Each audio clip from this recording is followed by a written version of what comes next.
미국으로 유학을 간 신학생이 있었습니다. 목사가 되기 위해서 푸른 꿈을 안고 유학길에 올랐습니다. 그런데 경제적으로 너무 힘들어서 학교를 계속 다닐 수가 없었습니다. 햄버거 가게에 취업을 했습니다. 가게 주인은 주일에도 문을 열었습니다. 주일이면은 다른 날보다도 알바비가 더 비쌌습니다. 하나님께 기도했습니다. 하나님, 저의 어려움을 아시지요. 제가 1년만 돈 벌어서 학업을 계속 하겠습니다. 하나님께 평생 헌신하겠습니다. 그러니 딱 1년만 봐주세요라고 기도를 했습니다. 기도를 했으니까 하나님께서 도와주실 것이라고 생각을 했습니다.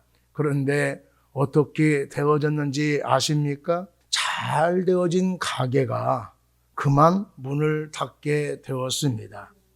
인간적인 생각을 가지고 행할 때에 자신만의 입장을 내세울 때에 내 뜻대로 되지 않고 더 큰 어려움을 당할 수가 있습니다. 그러나 힘들고 어렵더라도 하나님의 뜻을 따르게 되면은 고난을 이겨낼 수가 있습니다. 새로운 길이 열리게 될 것입니다. 인간적인 수단이나 초안 환경으로 결정하지 마시고 이런 상황인데 하나님 어떻게 해야 될까요? 기도해서 하나님의 뜻을 찾는 여러분이 되기를 바랍니다. 기도할 때 하나님께서 지혜와 능력을 공급하여 주실 것입니다. 피할 수 있는 길도 열어주실 것입니다. 오늘 본문은 예수님이 겟세마네 동산에서 기도하신 것을 기록해 놓았습니다. 겟세마네 동산 또는 감난산으로도 알려진 곳은 예루살렘에서 아주 가까운 곳입니다. 감람산은 감람나무, 올리브나무가 많기 때문에 붙여진 이름이고 겟세마네는 기름을 짠다라고 하는 뜻을 가지고 있습니다. 감람 열매, 올리브 열매로 기름을 짜는 곳이어서 붙여진 이름입니다. 예수님이 예루살렘에 머무르실 때에 습관에 따라 그곳에 가신 것을 보면은 자주 가셨던 것이 틀림이 없습니다.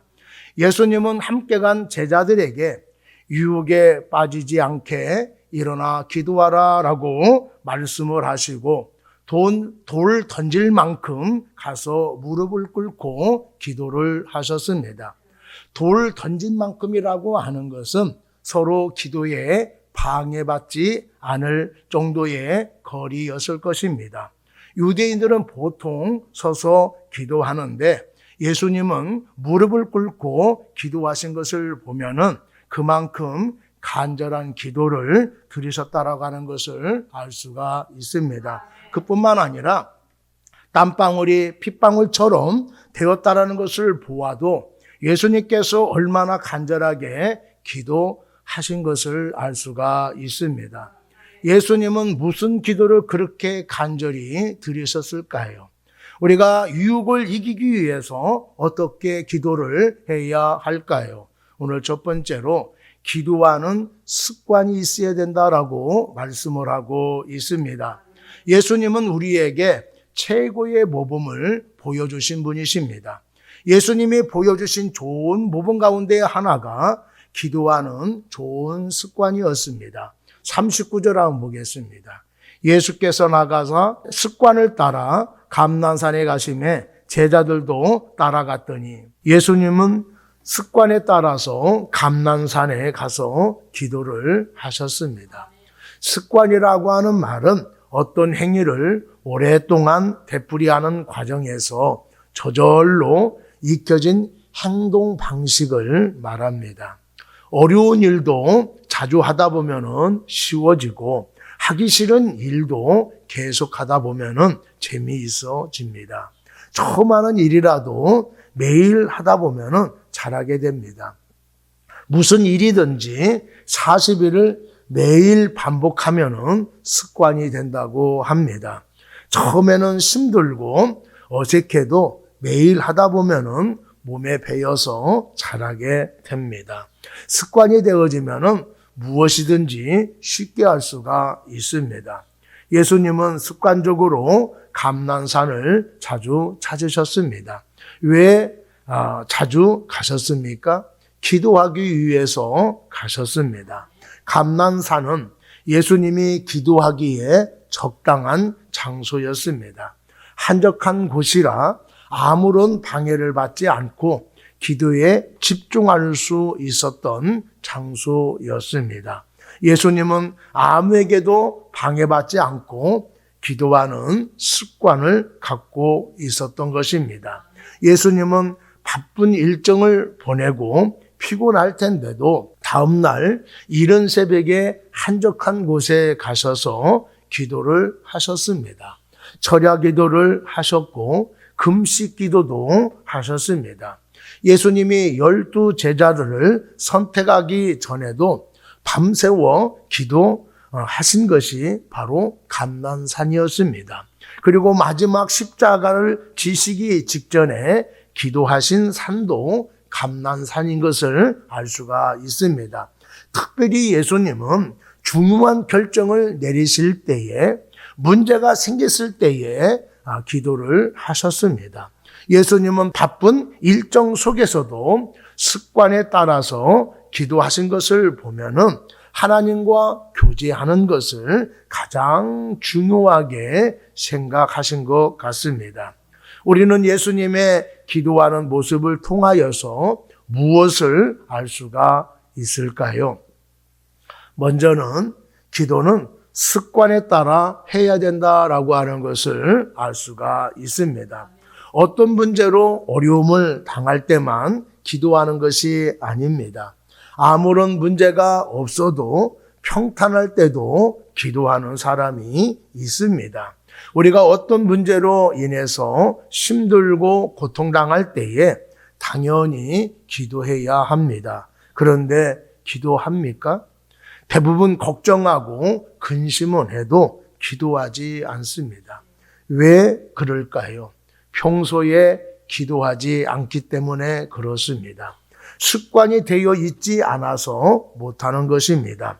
문제가 생길 때에 누가 기도합니까? 평소에 기도하던 사람이 기도하는 것입니다. 그러니 평소에 기도하는 습관을 가져야 어려운 문제가 생길 때에 낙심하지 않고 기도할 수가 있습니다. 어떤 분은 기도할 줄 모른다라고 말하는 분도 있습니다. 왜 못할까요? 기도하지 않아서 못하는 것입니다.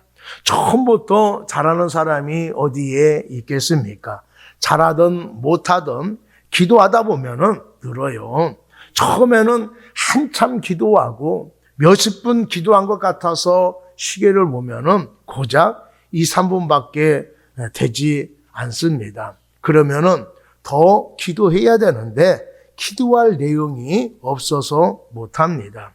기도 내용이 시원치 않고 짧게 기도한다고 하더라도 매일 기도하다 보면은 기도하는 시간도 늘고 기도의 깊이도 깊어집니다. 기도의 내용도 바뀌게 됩니다.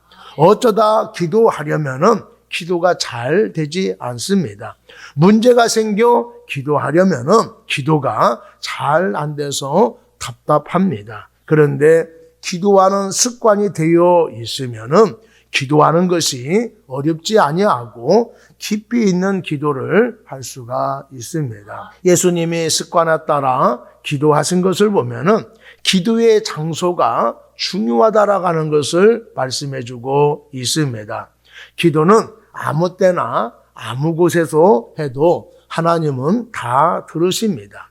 그렇지만은 예수님이 감난산까지 찾아가신 것은 기도하는 장소로 알맞았기 때문에 가셨을 것입니다. 다시 말하면은 방해받지 않고 깊이 하나님과 교제할 수 있는 장소였던 것이지요. 우리가 침대 위에서 책상에 앉아서 기도할 수가 있습니다. 집에서 기도할 수가 있는데 방에 받을 수 있잖아요. 또 소리내어 기도할 수도 없습니다. 기도하다 보면은 누가 찾아오기도 하지 않습니까? 그러면은 기도에 집중할 수가 없습니다. 그래서 주님은 기도할 때에 골방에 들어가서 기도하라라고 말씀을 하셨습니다. 골방이라고 하는 것은 아무도 방해받지 않는 곳을 말하는 것입니다. 예수님께서는 감난산이 골방이었던 것입니다.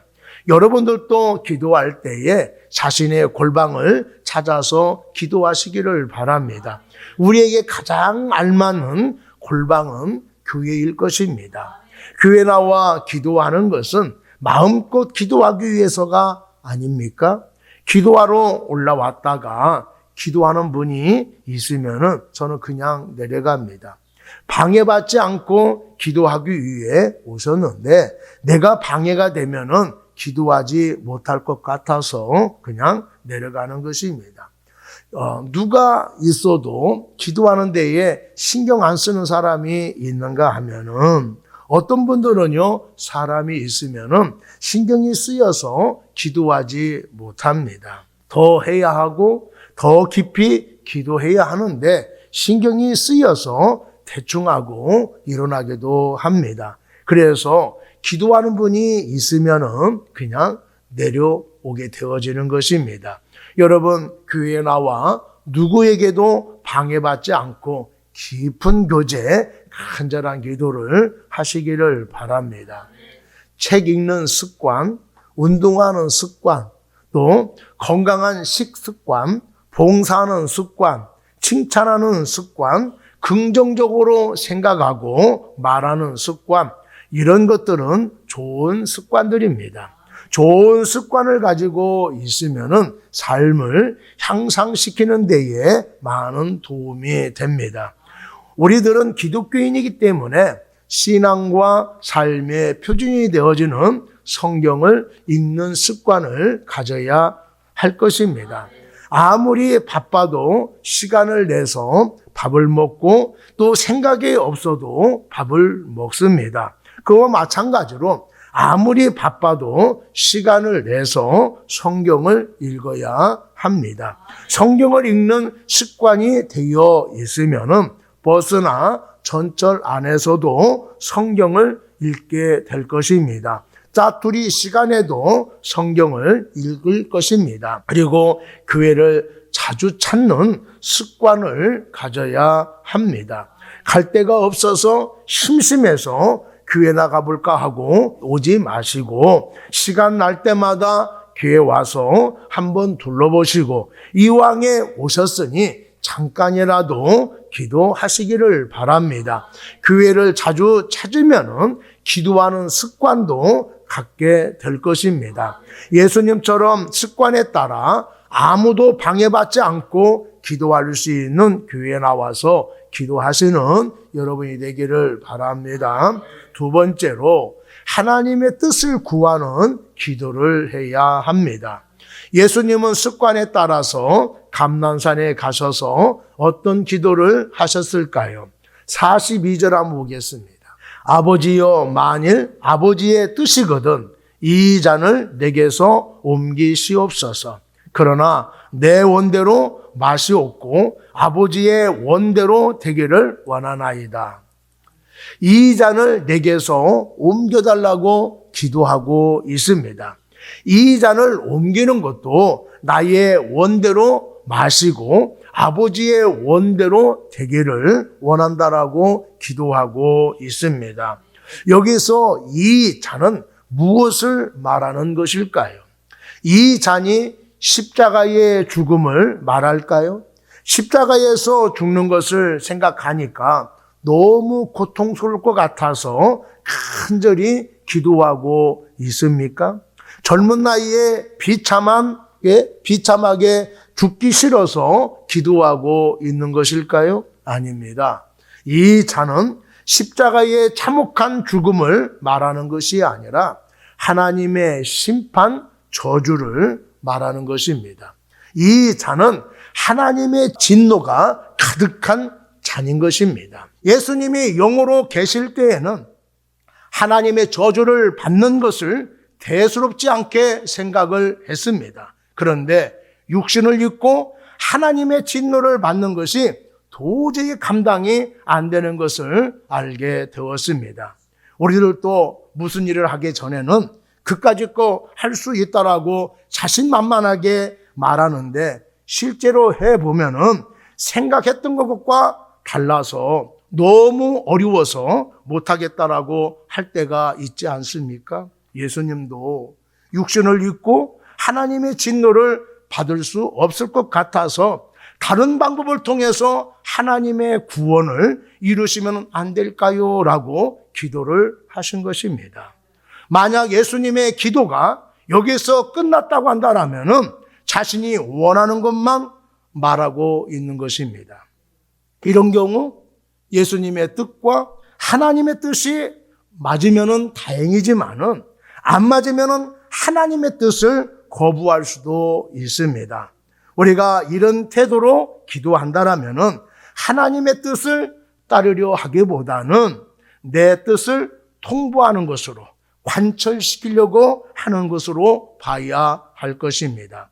하지만 주님은 육신을 입고 도저히 감당할 수 없는 것 같았지만은 아버지의 뜻이라고 한다라면은 따르겠다라고 기도하고 있습니다. 다른 방법을 구해 보았지만은 하나님의 뜻이 이것이라 한다라면은 기꺼이 따르겠다라고 기도를 하고 있습니다. 기도는 내 뜻을 관철시키기 위해서 하는 것이 아니라 하나님의 뜻을 깨닫고 순종하기 위해서 하는 것입니다. 지금은 택시를 타면은 합승하는 일이 없지만은 예전에는요 자주 했습니다. 어떤 청년이 택시를 탔는데 합승하다 보니까 두 아가씨 사이에 앉게 되었습니다. 한 아가씨는 좀 안 생겼고 한 아가씨는 아주 예쁘게 생겼습니다. 택시가 커브를 돌 때마다 가운데 낀 청년은 이쪽으로 쏠리기도 하고 저쪽으로 쏠리기도 했습니다. 못생긴 아가씨 쪽으로 쏠리게 되어지면은 주여 시험에 들게 하지 마옵소서라고 그렇게 기도하고, 예쁜 아가씨 쪽으로 기울어지면은 주여 뜻대로 하옵소서라고 기도를 했다고 합니다. 여러분, 나의 유익에 따라서 기도하면 안 됩니다. 하나님의 뜻이 아닌데 내가 하고 싶은 거, 쉬운 것을 선택하면 안 되는 것입니다.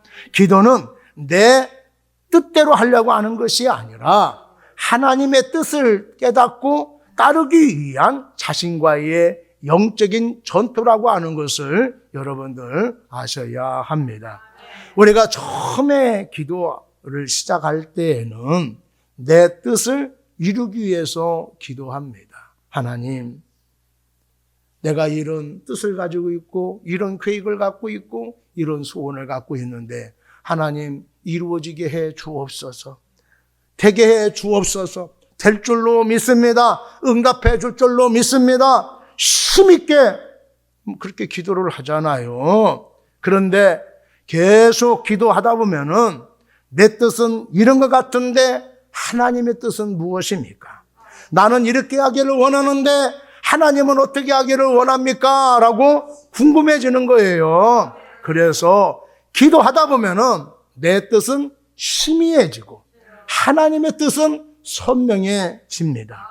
하나님의 뜻을 알게 되어지면은 내 뜻과 계획을 내려놓고 하나님의 뜻대로 하게 됩니다. 그런데 기도를 오랫동안 했는데도 불구하고 전혀 변화되지 못하는 사람이 있습니다. 그 이유가 무엇일까요? 기도 안 한 것이 아니에요. 기도를 했음에도 불구하고 변화되지 못합니다. 그 이유는 내 뜻이 너무 강하기 때문입니다. 자신의 뜻이 확고하면은 하나님의 말씀에도 들리지 않습니다. 내가 조금이라도 열려져 있어야 들리게 되어지고 굳게 닫혀 있으면은요 들을 수가 없는 거예요. 하나님의 음성을 듣지 못하니까 어떻게 합니까? 내 생각대로, 내 고집대로 해버리는 경우가 많이 있어요. 이 시대는 하나님의 뜻보다는 자신의 욕망, 자신의 지식, 자신의 경험을 우선시하고 있습니다. 하나님의 뜻과는 상관없이 자신의 목표대로, 자신의 생각대로 관철시키려고 하고 있습니다. 그렇게 하면은 안 된다라고 하는 걸 알고 있어요. 그렇게 하면은 하나님이 싫어한다라는 걸 알고 있습니다. 그렇게 하면은 죄라는 사실을 알고 있어요. 그런데도 많은 성도들이 유혹에 넘어지고 있습니다. 잘못된 방향으로 가고 있습니다. 한국을 대표할 만한 목사님들이 중에서 유혹을 이기지 못하고 넘어지는 사람도 있어요. 성적인 거, 물질적인 거, 명예로운 것에 심각한 문제가 발생되고 있습니다. 자신도 모르게 유혹당하다 보니까 철저하게 회개하지 아니하고 그럴 수도 있지라고 변명하거나 합리화시킵니다. 요즘은요, 포괄적 차별금지법을 제정하는 문제로 한국교회가 큰 도전을 받고 있습니다. 소수의 인권을 보호하는 것은 당연히 해야 할 것입니다. 하지만 잘못된 가치관을 가진 소수의 인권 때문에 반성경적인 법안이 만들어져서는 안 될 것입니다. 그래서 10월 27일 서울시청 일대에 110만 명이 모여서 연합예배를 드리고 포괄적 차별금지법 결사 반대하는 집회를 열게 되었습니다. 그런데 문제는 이미 동성애를 인정하는 교단이 있고 심지어는 동성애자를 목사로 안수하고 있습니다. 앞으로는 이보다 더 강하고 더 많은 유혹들이 파도처럼 밀려올 것입니다. 영적인 능력을 소유하지 못한다고 한다면은 저나 여러분들도 얼마든지 유혹에 넘어갈 수밖에 없습니다. 하나님의 뜻이 아닌 내가 옳다고 여기는 것에 목소리를 낼 수가 있어요. 여러분, 하나님의 뜻을 알기 위해서는 인생과 신앙의 표준인 성경을 가까이 해야 합니다. 성경을 매일 읽어야 합니다. 기도하면서 구체적인 상황에 처한 나에게 주시는 하나님의 뜻을 찾으라고 애를 써야 할 것입니다. 하나님의 뜻을 깨달았다라면은 내 뜻을 내려놓고 하나님의 뜻에 온전히 순종해야 합니다. 우리가 이런 기도를 할 때에 하나님이 기뻐하십니다. 그리고 이런 기도를 우리가 할 때에 돕는 천사를 하나님께서 보내주십니다. 43절을 한번 보겠어요. 천사가 하늘로부터 예수께 나타나 힘을 더하더라. 예수님이 내 뜻대로 하지 아니하고 하나님의 뜻대로 하기로 그렇게 결심하고 또 그렇게 하기로 결단을 했잖아요. 그랬더니 하나님께서 천사를 보내주셔서 힘을 더하게 하셨다라고 말씀을 하고 있어요. 하나님의 뜻을 이룰 수 있도록 도와주시겠다라고 말씀을 하고 있는 것입니다. 천사는 하나님이 부리시는 영이기 때문에 내가 기도하더라도 하나님의 뜻에 어긋나는 기도를 하면은 천사가 도울 수가 없습니다. 예수님께서도 하나님의 마음에 맞는 기도를 했기 때문에 천사가 도왔던 것입니다. 우리들도 하나님의 뜻에 합당한 기도를 하면은 천사가 내 기도를 도울 것입니다.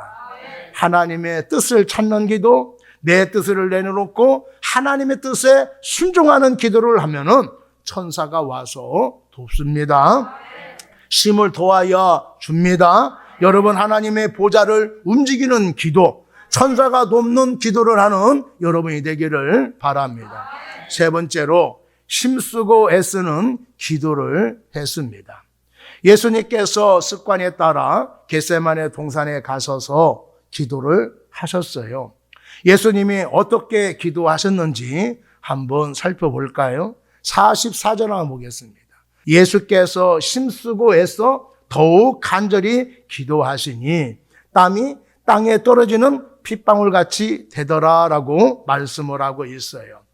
예수님이 힘쓰고 애썼다, 간절히 기도했다, 땀방울이 빗방울같이 기도했다라고 하는 모습을 보면서 여러분들은 어떻게 느껴지십니까? 힘쓰고 애쓰는 모습, 갈등하며 괴로워하는 예수님의 모습은 예수님의 품성과 어울리지 않습니다. 예수님은 기도하지 않아도 되시는 분이고, 기도를 한다 하더라도 이렇게까지 기도하지 않아도 되시는 분이에요. 그런데 이렇게 힘쓰고 애쓰며 기도하는 예수님의 모습을 기록해 놓은 이유가 분명히 있을 것입니다. 우리는 가끔 이런 말을 하기도 하고 이런 말을 듣기도 합니다. 믿음이 충만하면 애쓰고 힘써 기도할 필요가 없어. 믿음으로 기도하면은 대충 기도해도 기도 응답을 받아. 여러분, 때로는요, 우리가 기도하지 않고 생각만 해도 응답이 될 때가 있어요. 그런데 항상 그런 것은 아니잖아요. 또 통성으로 기도하는 것을 싫어하는 사람도 있습니다. 하나님이 귀가 먹었냐?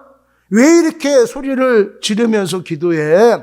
조용조용 기도해도 하나님은 다 들으셔 라고 하는데, 여러분들은 이 말을 어떻게 생각을 하십니까? 그런 말을 하는 사람들이 믿음이 크고 믿음이 좋고 고상한처럼 보이지만은 성경을 잘 몰라서 하는 말이에요. 여러분, 통성으로 기도하는 것은 두 가지 이유가 있어요. 먼저는 성령으로 충만할 때에 큰 소리가 자연스럽게 나오게 되어 있어요. 사도행전 2장에 보면은요, 마가의 다락방에서 120여 명이 마음을 다해서 기도했더니 성령이 충만하게 임했습니다. 불이어같이 강한 바람처럼 성령이 각 사람 위에 임하게 되어지자 소리가 커지기 시작을 했어요. 그래서 절기를 지키기 위해서 예루살렘에 왔던 사람들이 마가의 다락방으로 몰려들기 시작을 했습니다. 사도행전 2장 6절에 보면은 이 소리가 나매 큰 소리로 기도한 소리를 들은 거예요.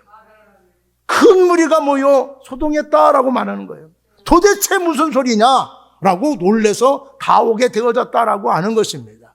성령이 역사하면은 작게 하려고 해도요, 자기도 모르게 큰 소리로 하게 되어지는 거예요. 심지어는요, 콧물, 눈물까지 흘리면서 고래고래 소리 지르게 되어집니다. 통성으로 기도하는 이유는 간절함 때문에 그래요. 마음이 간절하면은요, 기도가 커질 수밖에 없어요. 집에 막 불이 나가지고 막 타고 있는데 작은 소리로 불이야, 불이야 이렇게 하는 사람 없을 거예요. 내가 빠졌든지 우리 가족 중에 빠졌든지 물이 빠져갖고 호우적거리는데 작은 소리로 여기 사람 빠졌어요, 살려주세요 그런 사람 없어요. 큰 소리로 여기 사랑에 빠졌어요, 구해주세요 라고 이렇게 소리를 칩니다. 간절하면 나도 모르게 큰 소리가 나올 수밖에 없어요. 예수님께서 힘쓰고 애써 더욱 간절히 기도하시니 땀이 핏방울같이 되어서 땅에 떨어졌다라고 말씀을 하고 있어요. 이것은 예수님이 하나님의 뜻이 무엇인지 알아보기 위해서 힘써서 간절하게 기도했다라고 하는 것을 말씀해 주고 있어요. 얼마나 힘써서 애써서 기도했으면은 땀방울이 핏방울처럼 그렇게 비춰졌을까요? 자신의 뜻을 내려놓고 하나님의 뜻을 알기 위해서, 하나님의 뜻에 순종하기 위해서 처절하게 기도하신 것을 볼 수가 있어요. 여러분, 내 뜻을 관철하기 위해서 하나님 내 뜻대로 해주세요라고 하나님께 관철시키기 위해서 그렇게 기도한 것이 아니라 하나님의 뜻을 찾기 위해서, 하나님의 뜻을 찾고 그 뜻에 순종하기 위해서 몸부림을 치고 기도하고 계시고 있는 거예요. 철저하게 기도한 사람이 또 있어요. 야곱은 에서와 만나기 전날 밤 하나님과 밤새도록 씨름을 했습니다. 얼마나 격렬하게 씨름을 했던지 허벅지 관절을 다치게 되어졌잖아요. 평생 불구로 살 수밖에 없었습니다. 그런데 야곱에서 이스라엘로 새로운 이름을 얻게 되어졌어요. 하나님께 강구하는 것이 있을 때에 우리는 하나님을 붙들고 격렬하게, 처절하게, 간절하게 씨름하는 거예요. 하지만 진정한 씨름은 우리의 소원을 하나님께 관철시키는 것이 아닙니다. 우리의 허벅지 관절이 부서지는 고통을 겪는 것 같이 내 뜻을 하나님의 뜻에 굴복시켜야 하는 거예요. 여러분, 내 뜻을 포기한다라는 것이 이만큼 힘들고 어렵다라는 것을 보여주는 거예요. 우리들은 일상 속에서 하나님의 뜻을 찾기 위해서 힘쓰고 애쓰는 기도를 해야 할 것입니다. 그리고 예수님은 힘써 기도한 것만이 아니라 하나님의 뜻에 순종해서 십자가를 지셨습니다. 우리들도 힘써서 기도해서 하나님의 뜻이 무엇인지 알려고 할 뿐만 아니라 하나님의 뜻에 온전히 순종하시기를 바랍니다. 그것이 힘쓰고 애써서 기도하는 이유입니다. 어느 주부의 글이에요. 결혼해서 딸 하나 놓고 행복하게 살아가고 있습니다. 어느 날 몸이 아파서 병원에 갔습니다. 의사가 진찰한 결과 유방암이라고 진단을 받았습니다. 그 말을 듣는 순간에 하늘이 무너지는 것 같았습니다. 남편에게도 말도 하지 않고 친정 식구에게도 말하지 않았습니다. 밥 먹기도 싫고 살기도 싫었습니다. 그렇지만은 어린 딸아이를 두고 죽는다라고 하는 것이 너무나 마음이 아팠어요. 그래서 수술을 받았습니다. 항암 치료 받는 것이 너무 힘들고 고통스러웠어요. 차라리 죽었으면 좋겠다라고 하는 생각을 하며 그렇게 살아가고 있습니다. 그런데 어느 날 잠을 자고 있는데 비몽사몽간에 한 아이의 음성이 들려왔습니다. 하나님, 우리 엄마 많이 아파요. 우리 엄마 찢지 안 아프게 해주세요. 병원에도 가지 않게 해주세요. 제가 엄마 말씀 잘 들을게요. 꼭 아프지 않게 해주세요. 눈을 떠 보니까 딸이 옆에서 무릎 꿇고 울먹이면서 간절하게 기도하고 있었습니다.